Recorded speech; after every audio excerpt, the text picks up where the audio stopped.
আমি জানি তোমার মনটা খারাপ কেন। আমি জানি তোমার মনের কষ্টটা কোথায়। আমাকে তোমার বলতে হয় না। তুমি যদি নাও বলো, আমি জানি কেন তোমার মন খারাপ হচ্ছে, কখন কি কারণে তোমার মন উদাস হয়ে যাচ্ছে, সব আমার জানা। বাবার কাছে আবার কিছু লুকানো থাকে? থাকে না, থাকে না। আমি জানি তুমি ভেবেছিলে যদি শিরডি আসতে পারতাম, বাবার সঙ্গে দেখা করতে পারতাম। অনেক ইচ্ছা ছিল, তাই না? এই গুরু পূর্ণিমায় শিরডিতে এসে আমার সাথে দেখা করার। আরে আমার সন্তান, এটা কেন বোঝো না?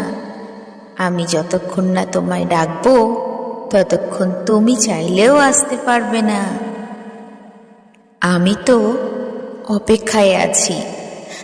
তোমাকে আমি ঠিক সময় আনবো, এমন সময় আনবো যেই সময় আসলে তোমার একটা চমৎকার ঘটবে, যে চমৎকারটা তুমি সারা জীবন মনে রাখতে পারবে।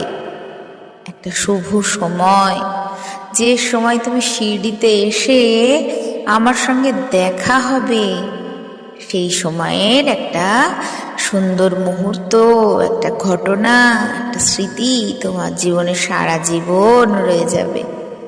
তাই তো আমি তোমায় ওই ভিড়ের মধ্যে ডাকিনি। যদি তোমার সাথে আমার দেখা না হতো তাহলে তো আরো কষ্ট পেয়ে চলে যেতে আমার বাচ্চা। আমি জানি তোমার আসার খুব ইচ্ছে।